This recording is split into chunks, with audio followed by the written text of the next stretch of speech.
Namaste, everybody. Good morning. Rev G here, continuing again on this journey that we're taking during Lent.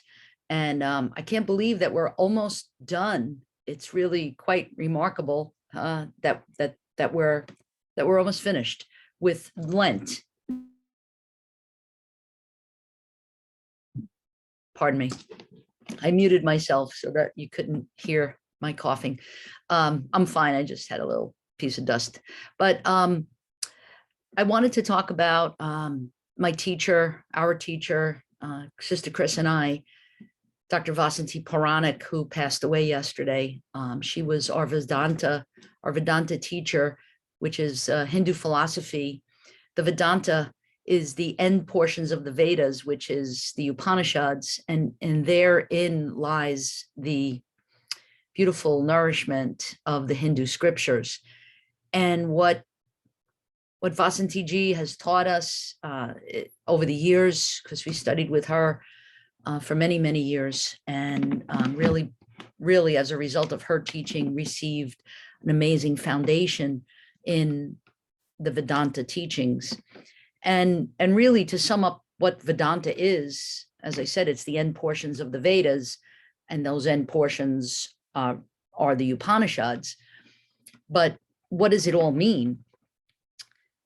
I was taught, and I believe very strongly, that we are one, that there is no separation between us, that there's no this and that, me and you, that it's all one source of love and light, that it comes from the source of all that is.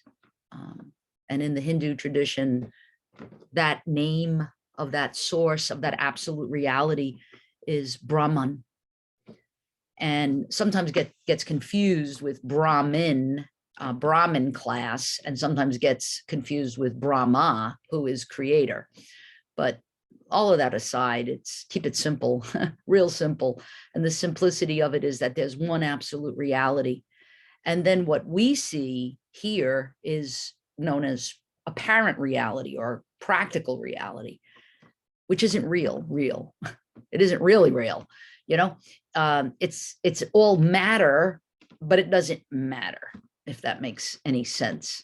And so absolute reality is all that is, and all that is the beloved that we've been talking about, is God energy, that God energy and essence and source of all that is absolute reality.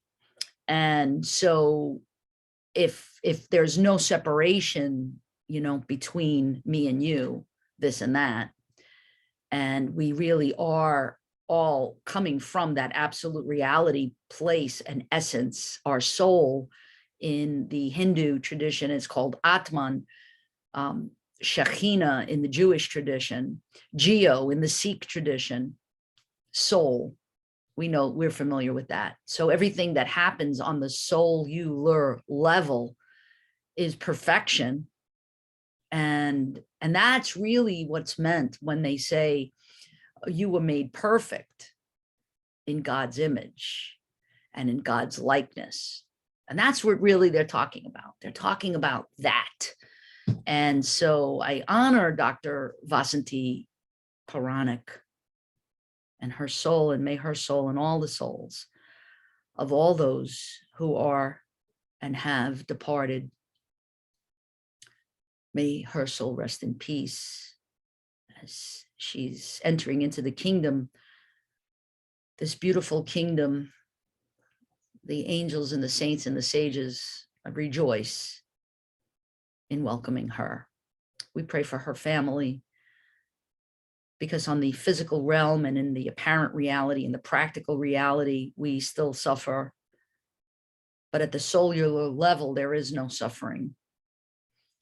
And so we thank Vasanti ji for bringing us to this beautiful teaching.